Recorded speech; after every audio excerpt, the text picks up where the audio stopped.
Hey everyone, it's George from Blockchain TXB and today's the 30th of October 2023 and looks like guys the price of Bitcoin and cryptocurrencies are definitely reaching a new all-time high in 2023 and the global cryptocurrency market is definitely looking good. Now the big question is, will this trend continue in November and December? To be honest guys, at this point of time I really am not sure because what's going to happen next week is that Jerome Powell will be announcing the interest rate hike.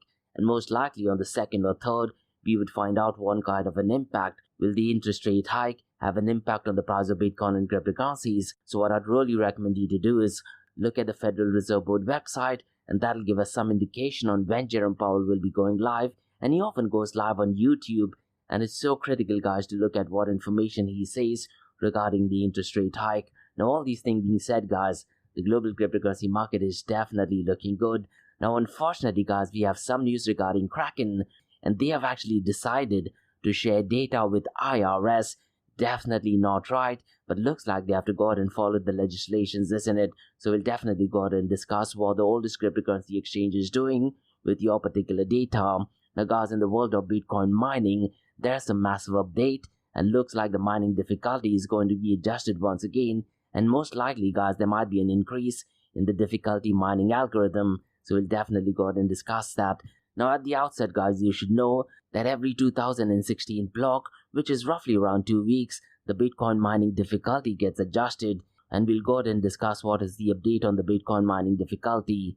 Now guys, in the Middle East, there is a lot of chaos going on, and that is between Israel and Palestine. And earlier in the month, guys, I did talk about an article by Wall Street Journal, which did actually state that a lot of cryptocurrencies are being utilized for funding terrorism activity. Now in today's episode, we have some update regarding that news and looks like Wall Street Journal has retracted the article and that is because of more information which is provided by Elliptic Curve. But unfortunately guys, there is a new update regarding this and we're going to discuss how it actually impacts Binance and Tether USDT because looks like right now criminal investigation is being charged against Binance and Tether USDT, and this, to be honest guys, might be an indirect news because of the article which is published in Wall Street Journal. So we'll definitely go ahead and discuss that. And speaking about Binance, guys, 2023 is definitely not looking good year for Binance, and unfortunately guys, the CEO and founder of Binance, that is CZ, his wealth is down by 92%. I very specifically remember guys, at one point of time his net worth had crossed the $100 billion mark, but unfortunately now it is well below the $20 billion mark. So we'll definitely go ahead and have some update on that. And guys, like we do in every Crypto and Coffee Date podcast, I'm going to be discussing 2 news from Dubai, UAE and the Middle East. Now the first news guys is more of a partnership, and this is regarding UAE startup BandGo and blockchain firm Verifox, and they are collaborating to reward recycling efforts. So we'll definitely go on and discuss where blockchain technology fits into this. And guys, the second news has to do with artificial intelligence. And look guys, one trend I've been observing, particularly in the world of artificial intelligence, the Saudi government is definitely taking leaps and bounds, definitely much better than other countries in the Middle East. And the news is that Saudi Arabia has been selected to be member of United Nations AI Advisory Board. To be honest guys, if you're following news regarding artificial intelligence in Saudi Arabia, this news should not be a surprise because they're definitely taking massive initiatives, not just in the world of artificial intelligence, but also in the world of cryptocurrencies and blockchain technology. So we'll definitely go and explore that. So quite a lot to cover guys in today's episode. So let's kickstart with it right away.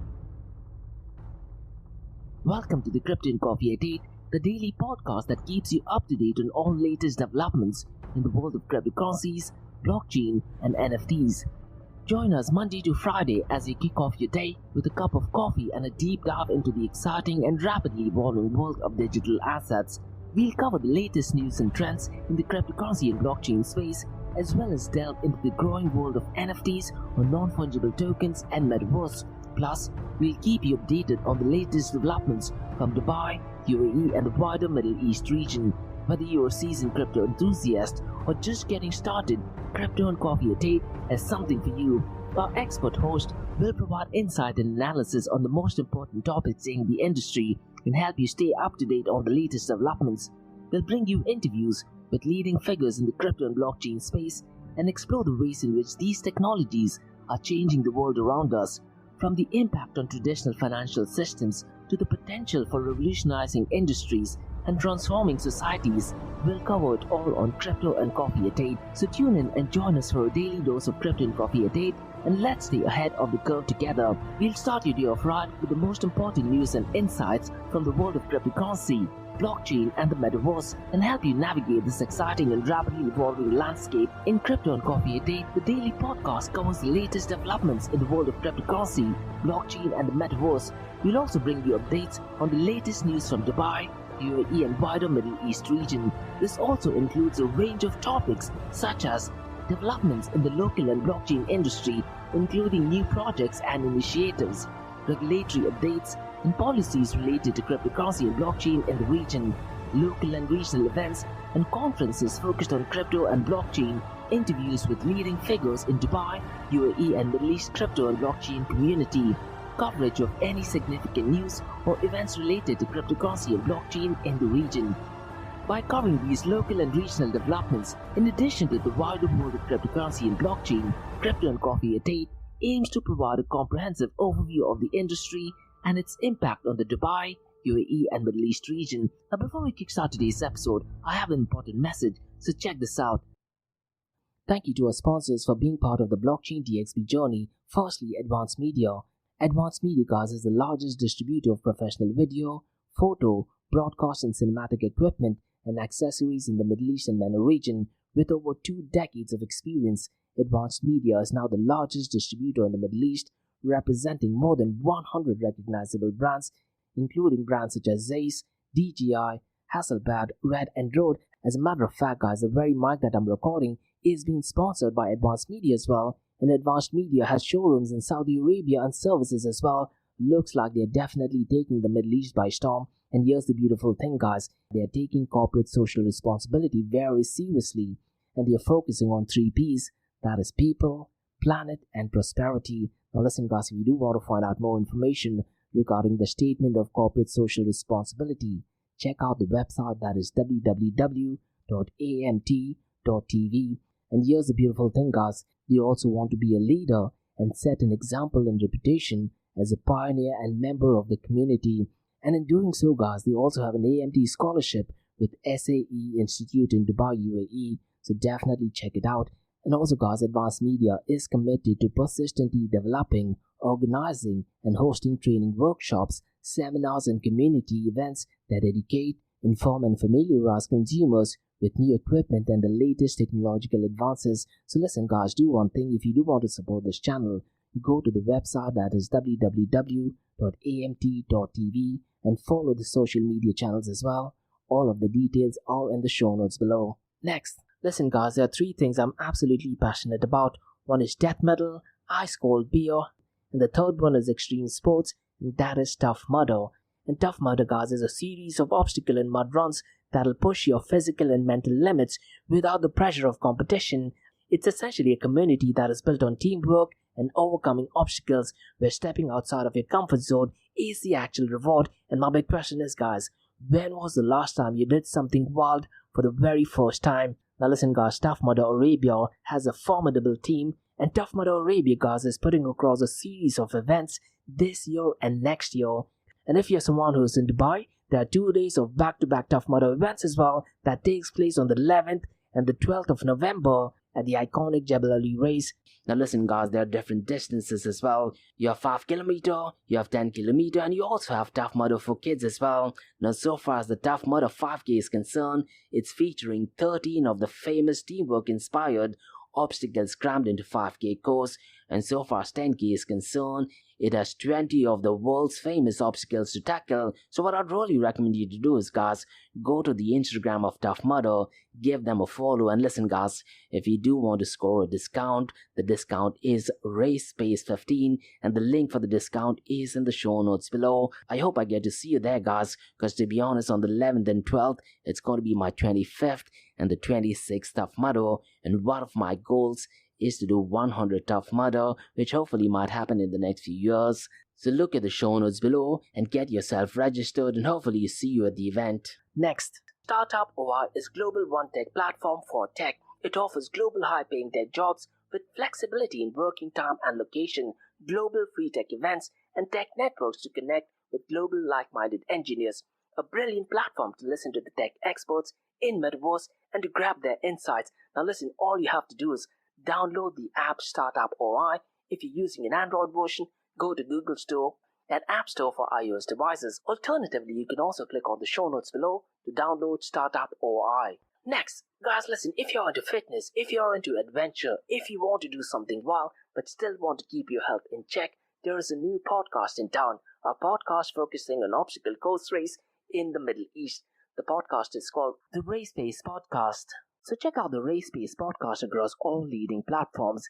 And the Race Pace Podcast is a peer-to-peer community-driven podcast where they talk all about obstacle course race in the Middle East, from Sandstorm to Spartan Race, from Tough Mudder to Desert Warrior Challenge, and also the Government Gov Games, and quite a lot more.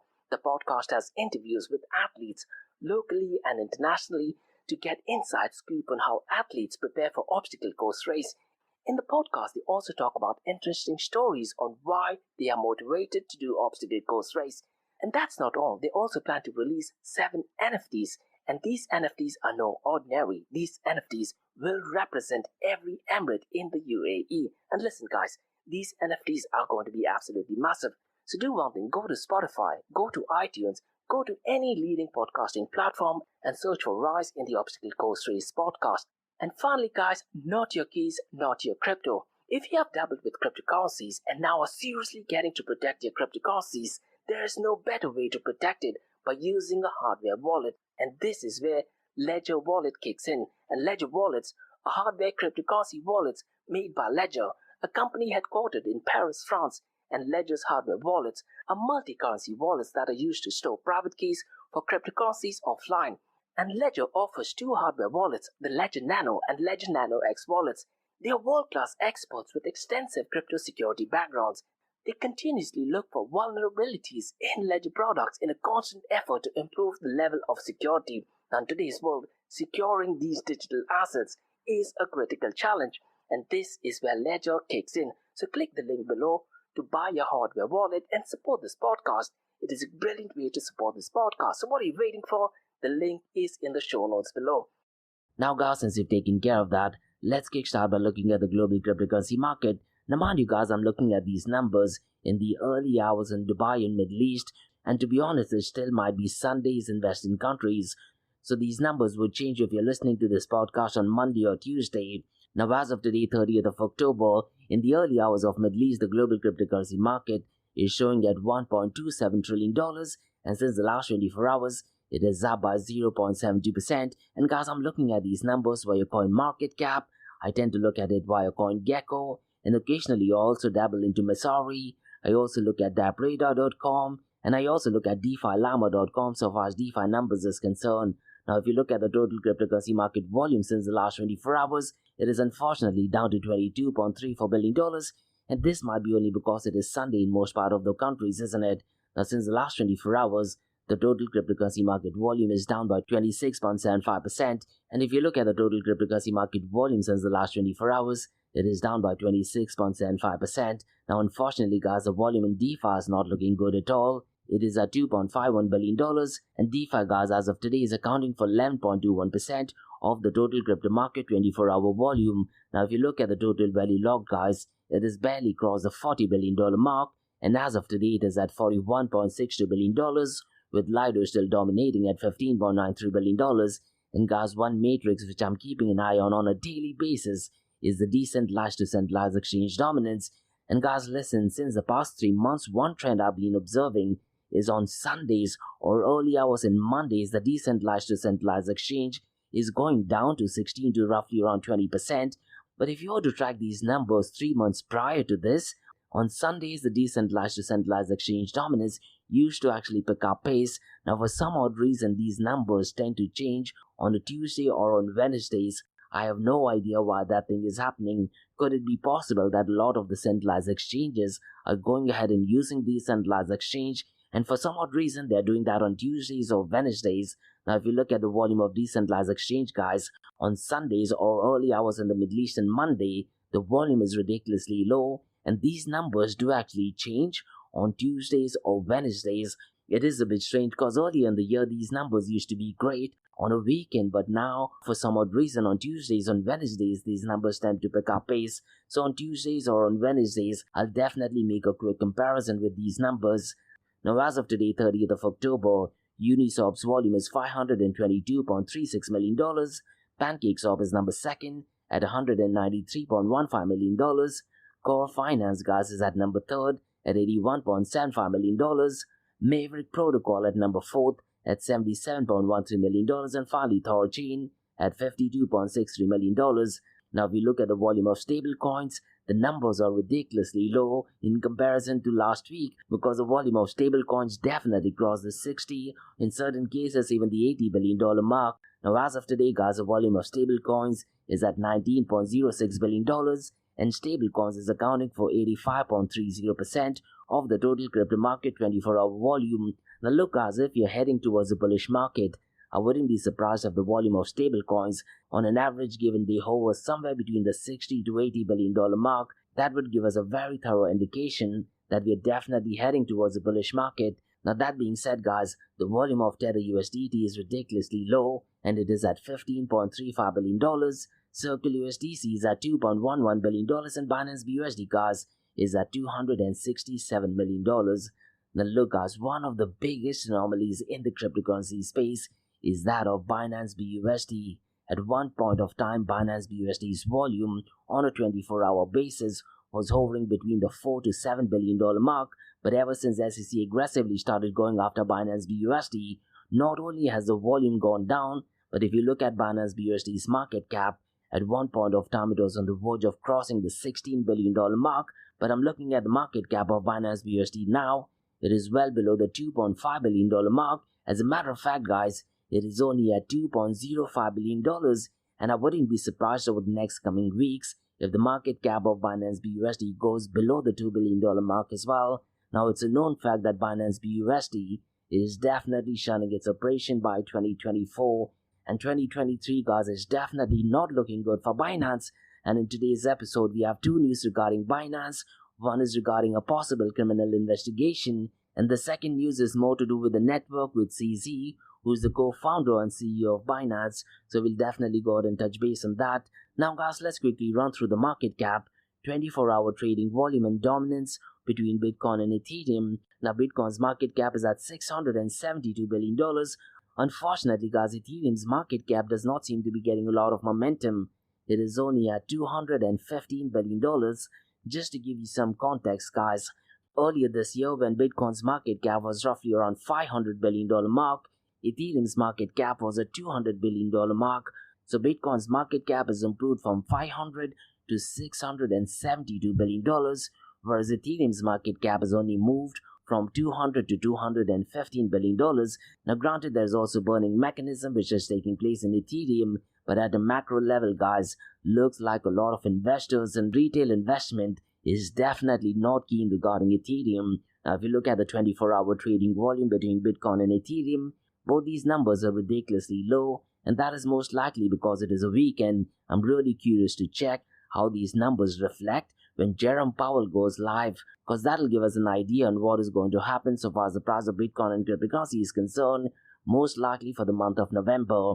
Now as of today guys, Bitcoin's 24-hour trading volume is $9.08 billion, whereas Ethereum is at $3.73 billion. Now it's no surprise guys that because of BlackRock getting into the Bitcoin spot ETF game, a lot of the interest has gone towards Bitcoin, and because of that the dominance of Bitcoin has pumped up to 53.10%, whereas Ethereum's dominance is only at 17%. Now in today's episode guys, what I'm going to be looking at is decentralized apps that are currently operating on EOS protocol. Now it's so critical to remember guys that EOS at one point of time had raised $4 billion during its ICO. Now unfortunately guys, EOS does look like a complete failure. So regarding EOS guys and regarding dApps, I'll be discussing two metrics, that is the fiat value of incoming token transfers from unique active wallets to decentralized app smart contract over a period of time, and most likely guys that is 24 hours. And I'm looking at these numbers via dappradar.com, and you can check it yourself as well. So the first metric that I'll be discussing will be in terms of dollar amount, And I'm going to be comparing this matrix, guys, with the number of unique active wallets interacting or performing transactions with decentralized app smart contract since the last 24 hours, and this will just be numbers. Now it's so critical to understand, guys, that when I'm reading out the second number, that is the number of unique active wallets, this does not mean that many number of people are using the smart contract. It just means that there are so many smart contracts, and in the smart contracts there might be hundreds if not thousands of people interacting with this decentralized app smart contract. And to be honest, guys, the numbers for EOS are absolutely scary. What is even scary is that these are the guys who actually raised $4 billion during its ICO. So let me just go ahead and read out some of these numbers. Now, the number one decentralized app working on EOS is PayCashSwap, and if you look at it in terms of dollar amount, the transactions are $234,000, and the number of unique active wallets interacting or performing transaction with decentralized app smart contract for EOS since the last 24 hours is 107. Now, the second one, guys, is absolutely scary. And to be honest, guys, I do not know what to say, because the second decentralized app on EOS is a protocol called as Bullish. In terms of dollar amount, it is $103,000.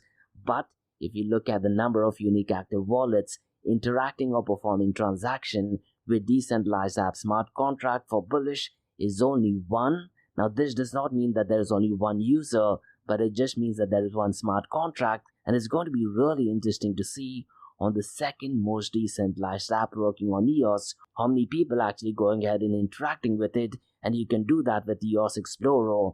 To be honest, guys, these numbers are ridiculously scary. Now, the third decentralized app on EOS is DeFi Box. In terms of dollar amount, it is 66,310. In terms of number of unique active wallet interaction, it is 149. The fourth one, guys, is SportsBet.one. In terms of dollar amount, it is 50,560. In terms of wallet interactions, it is 37. And finally, guys, the number fifth is EOS Marketplace. In terms of dollar amount, it is 2,530. In terms of number of unique active wallets interacting or performing transaction with decentralized app smart contract since the last 24 hours for EOS blockchain, it is only at 40. Now, one of the reasons, guys, why this is scary is because EOS at one point of time was well known to be an Ethereum killer, and I very specifically remember the EOS community was so aggressive, and they also thought that Dan Larimer, who was the founder of EOS, was probably the most smartest person in the cryptocurrency space. Some of them used to also compare him with Steve Jobs from Apple, or some of them used to also say that he's smarter than Steve Jobs. Unfortunately, guys, the project is a complete failure. Now, guys, before we look at the king of all kings, that is Bitcoin, let me run through a project called as fetch.ai, because to be honest, guys, this project goes back to 2018. So let me go ahead and give out some bits and pieces of information regarding Fetch AI. Because Fetch.ai, guys, is a project that combines artificial intelligence with blockchain technology, and the aim is to create a decentralized network where AI can be used for various tasks such as optimizing financial services, transportation, energy grids, and more. And the ticker symbol, guys, of Fetch.ai is FET, that is F for Frank, E for Elephant, and T for Tango. So let me go ahead and give out some more information, because they have something called as digital twins, and Fetch.ai's core concept is the creation of digital twins, and these are AI models that mimic real-world objects or systems, and these digital twins can perform tasks and interact with other digital twins on the network, and they also have their own token called as FET or FET, which is Fetch AI's native cryptocurrency, and it serves several important functions within the ecosystem. And you can also build digital twins, you can validate nodes, and they also have utility function. Now, so far as building digital twins is concerned, users can create and train the digital twins by staking and spending FET tokens, and these digital twins, guys, can represent anything from a financial market prediction model to a self-driving cars decision-making AI. And so far as validation node is concerned, FET tokens can be staked by network participants to operate validation nodes, and these nodes can help secure the network by validating transactions and maintaining its integrity. And so far as utility is concerned, guys, FET token is used for various transactions and interactions on Fetch.ai's platform. And so far as the technology stack is concerned, they have Digital Twin Framework, Open Economic Framework, Digital Twin Metropolis, and Fetch.ai blockchain as well. And so far as Digital Twin Framework is concerned, This provides modular components for building digital twins, so it essentially allows developers to create intelligence, task-performing models that can connect with others in the network. And so far as the framework is concerned, the Open Economic Framework enables search and discovery functions for digital twins, and it allows digital twins to find and interact with each other, creating a marketplace for AI capabilities. And so far as the digital twin metropolis is concerned, it is essentially a collection of smart contracts running on a WebAssembly virtual machine, also called as WASM, and it maintains a secure, unchangeable records of agreements and interactions between digital twins. And so far as the blockchain is concerned, the Fetch AI blockchain supports smart contracts, enabling secure coordination and governance, and it uses advanced cryptographic techniques and game theory to ensure secure and censorship-resistant consensus. And so far as the security is concerned, guys, Fetch.ai emphasizes security and privacy through its design, and the combination of blockchain technology, different privacy techniques, and strong cryptography ensures integrity and privacy of data and transactions on the network. And to be honest, guys, there are different use cases of Fetch AI, and Fetch AI's technology has broad implications such as optimizing decentralized finance, trading services, enhancing transportation networks, that is parking and micromobility, managing smart energy grids, improving travel-related services, addressing complex digital systems that rely on large-scale data sets, and quite a lot of other as well. And they recently had an upgrade, which was funny enough called as Capricorn upgrade, and the Capricorn upgrade, guys, introduced significant improvements such as inter-blockchain communication, also called as IBC, which allows FET tokens to be used on other blockchain networks, and it also supports smart contracts to cause wars on virtual machine, and this upgrade enhances the network's capabilities and interoperability.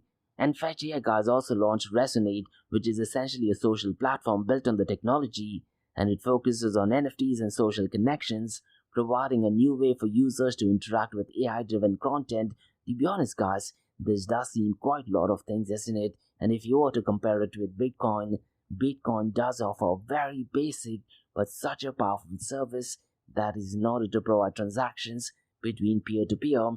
Now, so far as Fetch AI is concerned, it claims to be an innovative project that combines artificial intelligence and blockchain technology to create a decentralized network where AI models such as digital twins can perform various tasks, and the tokens called as FET tokens play a central role in enabling and powering these digital twins. And the project, guys, has a wide range of potential use cases and aims to enhance security and privacy while improving interoperability with other blockchain as well. To be honest, guys, the future of Fetch AI does seem a bit shady according to me, but let me know if you agree to it or disagree to it. Now, guys, let's look at the king of all kings, that is Bitcoin. And to be honest, guys, the price of Bitcoin is really looking good. It is currently at $34,451, and since the last 24 hours, it is up by 0.77%, and since the last 7 days, it is up by 15.48%. Ethereum, guys, is well below the $1,800 mark. It is at $1,792, and since the last 24 hours, it is up by 0.15%, and since the last 7 days, it is up by 10.26%. Binance BNB coin is at $226. Since the last 24 hours, though, it has marginally gone down by 0.09%, and could it be possible it is regarding the news regarding criminal investigation regarding Binance? Most likely, yes. So it's going to be really interesting to see what the future of Binance BNB is. Now, that thing being said, guys, since the last 24 hours, it is up by 5.76%. Now, look, guys, so far as cryptocurrency is concerned, it's so important to understand, guys, that the main reason why Bitcoin was created was hopefully one day we might have separation of money and the state. Now, to be honest, guys, that might take a couple of decades, and until that thing happens, government will have a lot of say so far as the future of Bitcoin and cryptocurrencies are concerned. Now, so far as cryptocurrency exchange is concerned, there is massive news regarding Kraken, which is, to be honest, one of the oldest cryptocurrency exchange in the world, and what they have decided is that they will be sharing data on tens of thousands of its users with IRS, that is the Internal Revenue Service. And this news, to be honest, has more to do with US, and the reason why Kraken is doing that, because they want to be in compliance with the court order. And guys, the information to be shared includes cryptocurrency transactions about $20,000 made by Kraken customers between 2016 and 2020, and they're also going to be sharing personal details such as names, date of birth, tax ID, addresses, and contact information. Now look, guys, So far as politics and cryptocurrency is concerned, it's no surprise that left-leaning administration or Democrats are definitely not in favor of cryptocurrencies. Republicans, on the other hand, are definitely in favor of Bitcoin and cryptocurrencies. So if you're a left-leaning administration or a Democrat, you definitely like this news. But let's say if you're a Republican, right-wing ideologies, and if you're a massive fan of cryptocurrencies, you'll definitely not be liking this news. But again, guys, if you look at it from Kraken's point of view, they definitely have to go ahead and do this, isn't it? And guys, what happened in June, a federal judge did actually order Kraken to share such information with IRS after a 2-year legal battle between privacy-minded cryptocurrency and federal government over data sharing. And as per the filings in that case, 42,017 Kraken accounts are said to be impacted by the ruling. Now, as of now, guys, this news is only applicable in US, but I'm pretty much sure other countries will be taking a similar approach as well. Now, at a macro level, guys, this might sound to be extremely scary, but if you look at it from Kraken's point of view, they definitely have to go ahead and follow the court order, isn't it? Now, guys, let's discuss some news regarding Bitcoin mining. And the news is that Bitcoin miners are gearing up for the 4th consecutive difficult rise, which is set to unfold later today. That is 30th of October, and Bitcoin.com, guys, they did publish an article which states that the previous 3 difficulty increases did not deter Bitcoin's hash rate, which actually reached a new all-time high on 12th of October.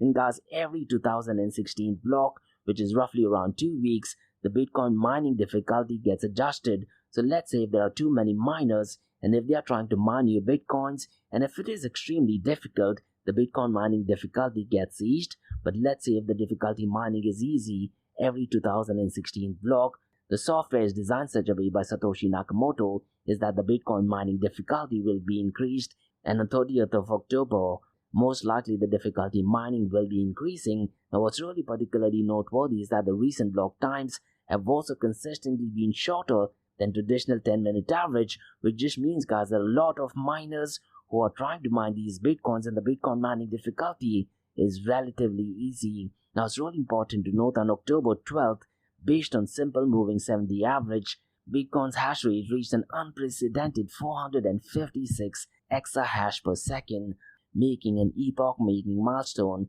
Now look, guys, this just means at a macro level, a lot of the Bitcoin miners do have the funds, and they do envision the price of Bitcoin to reach a new all-time high. So it's going to be really interesting to see what kind of an impact does this make on the price of Bitcoin.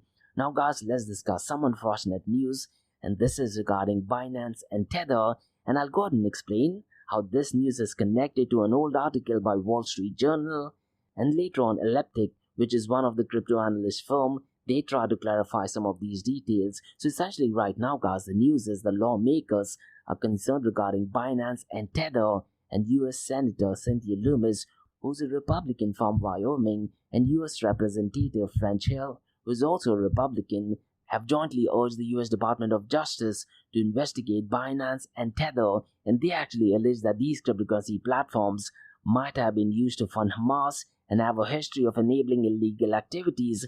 And the lawmakers, guys, call on the Department of Justice to consider potential criminal charges, emphasizing the need for a thorough assessment of whether these platforms violate sanctioned laws and Bank Secrecy Act. Now listen, guys, what I'd really recommend you to do is go to the show notes below, and there is actually an article which is published by Cointelegraph that does actually uncover all of these dramas. So essentially, guys, these lawmakers, that is US Senator Cynthia Lummis and US Representative French Hill, mentioned a Wall Street Journal article going back to 10th of October, which actually claimed that Hamas, the Palestinian Islamic Jihad, and Hezbollah received cryptocurrency funding since August of 2021. But here's the interesting bit, guys. They did actually admit that the funding levels might be inaccurate, but they still stress the need for Department of Justice to hold these facilitating illicit activities unaccountable. And listen, guys, what initially happened is that Wall Street Journal did actually take the data from Elliptic, and Elliptic did actually provide some data.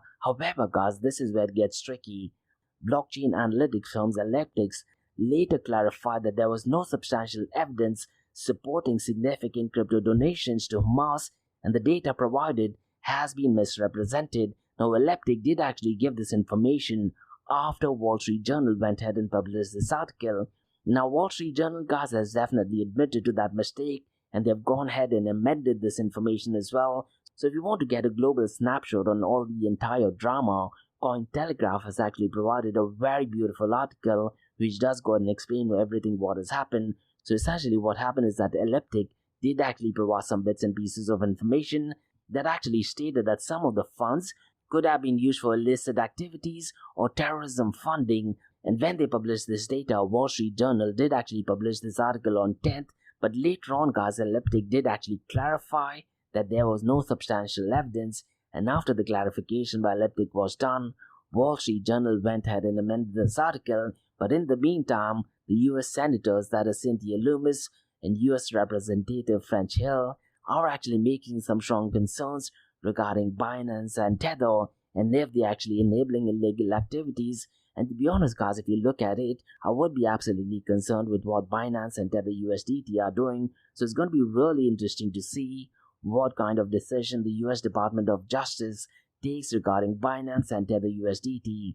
Now, guys, let's discuss some unfortunate news, and that is also regarding Binance, and this has more to do with Binance's founder, that is CZ, and unfortunately, guys, his wealth has plunged by well over 82%. And I remember, guys, his net worth at one point of time had crossed a $100 billion mark, but unfortunately his wealth has plunged by 82%. But it's also important to remember, guys, that when his net worth had crossed a $100 billion mark, the price of Bitcoin was roughly around $69,000, but now it is less than half of what it is, and because of that, his net worth has drastically suffered as well. And Bloomberg has actually provided an article which states that his net worth right now is well below the $20 billion mark. Now look, guys, what I really think is because FTX did go completely belly up and Binance did not save them, that is one of the reasons why FTX and the entire left-leaning administration is aggressively going after Binance.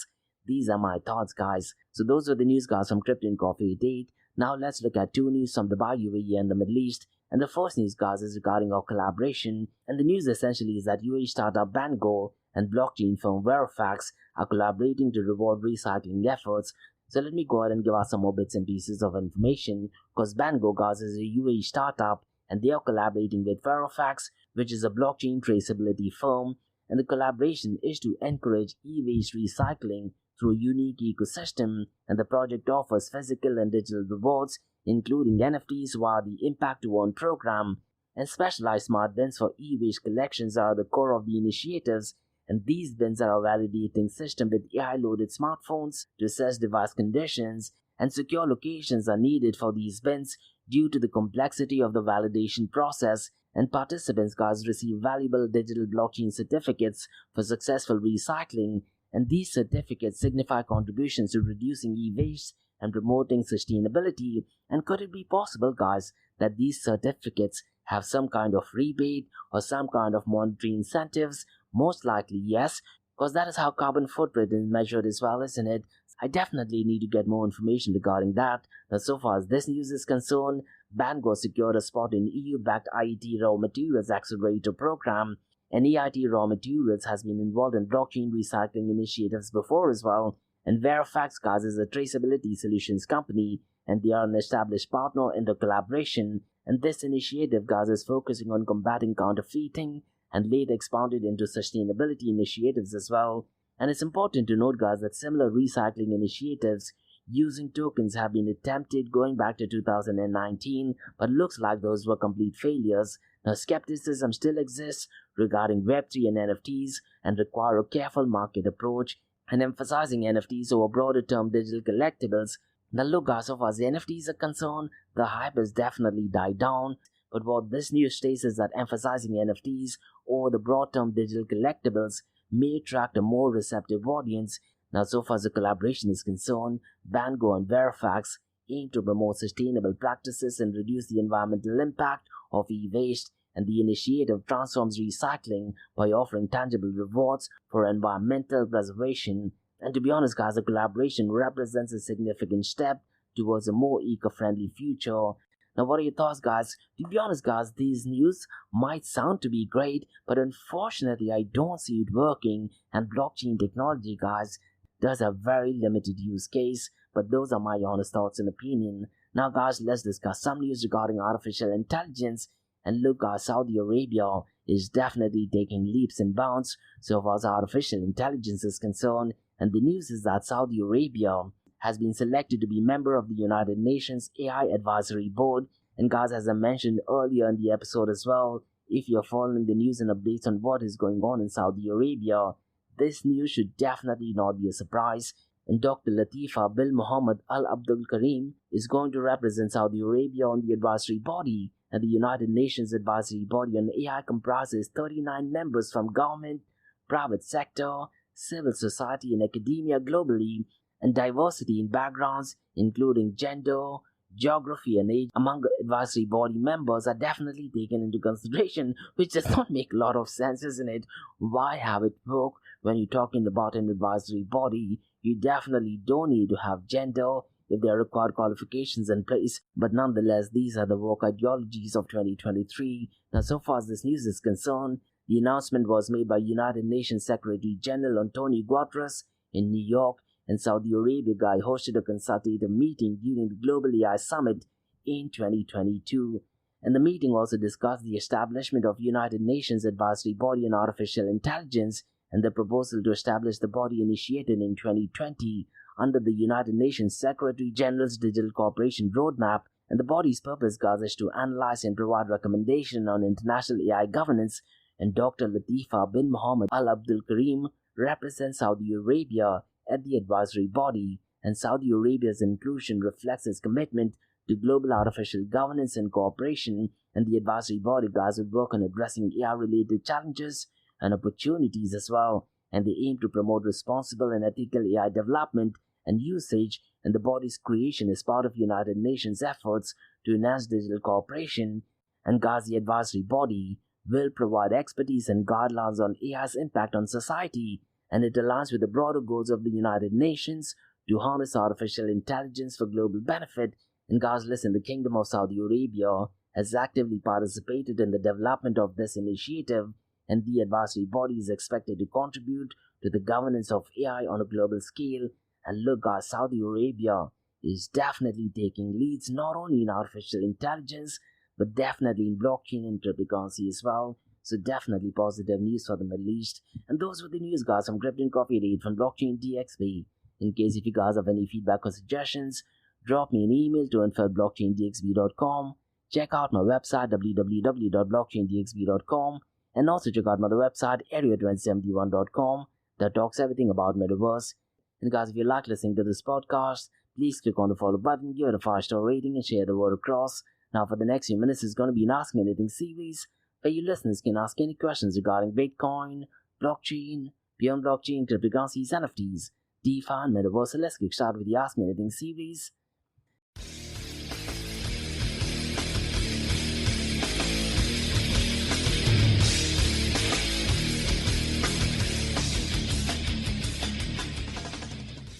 Hey everyone, it's Josh from Blockchain DXB. You're listening to the Ask Me Anything series, where you listeners can ask any questions regarding Bitcoin, blockchain, beyond blockchain, cryptocurrencies, NFTs, DeFi, and Metaverse. I have a question by Roderick who asks, could it be possible that the government can make KYC compulsory for cryptocurrency transactions? So far as exchange is concerned, Roderick, I'm pretty much sure doing a KYC is already compulsory by most of the cryptocurrency exchanges. I know for a fact that any cryptocurrency exchange that is currently working in Dubai or let's say in the Middle East, and if they are regulated, KYC is definitely a must. And I'm pretty much sure that transactions over a certain amount, let's say be deposit or withdrawal, you definitely need to go ahead and submit your KYC documentation. So to answer your question, yes, KYC is definitely compulsory, but it's so critical to understand that these KYCs are only compulsory when you're talking about centralized exchanges. But what would happen, let's say, if there is a decentralized exchange? Could it be possible to have KYC compliant procedure as well?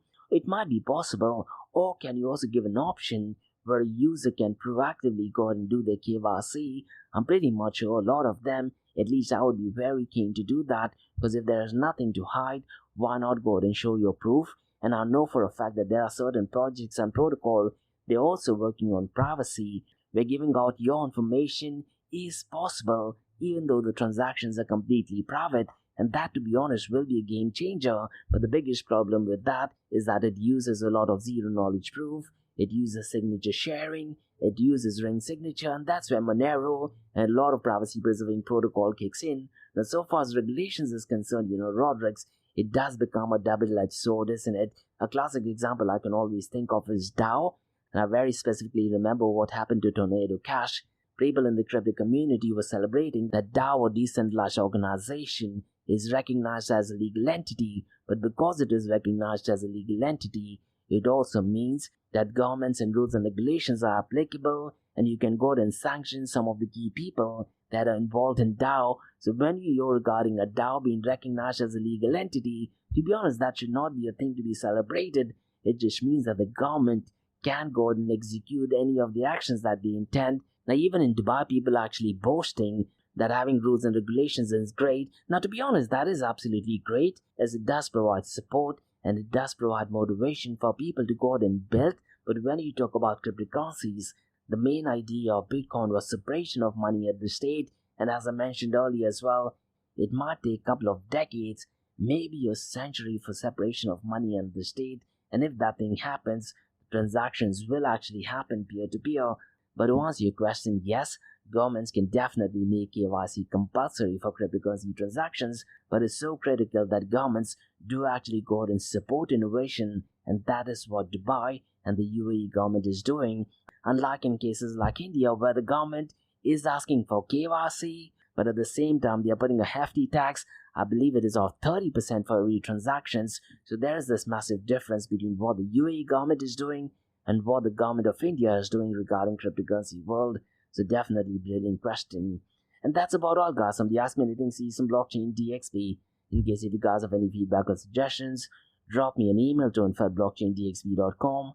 Check out my website www.blockchaindxb.com, and also check out my other website area2071.com that talks everything about metaverse. And guys, if you like listening to this podcast, please click on the follow button, give it a 5-star rating, and share the word across. And guys, remember, Monday to Thursdays, 8 a.m. to 8:30 a.m. we have Crypto Coffee at 8, where we cover top news and information pertaining to Bitcoin, blockchain, beyond blockchain, cryptocurrencies, NFTs, DeFi, and Metaverse. And other series of episodes in the Crypto Coffee at 8 works is we usually cover some top news and information pertaining to the price of cryptocurrencies, some major breaking news, occasionally short and sweet news as well, news that has an impact in the cryptocurrency world. The other two news and information is related to Dubai, UAE, and Middle East in the world of Bitcoin, blockchain, beyond blockchain, cryptocurrencies, NFTs, DeFi, and Metaverse. And what you're listening to right now is the Ask Me Anything series, where your listeners can ask any questions regarding Bitcoin, blockchain, beyond blockchain, cryptocurrencies, NFTs, DeFi, and Metaverse. So thanks so much for listening, guys, and have a nice one. Bye-bye.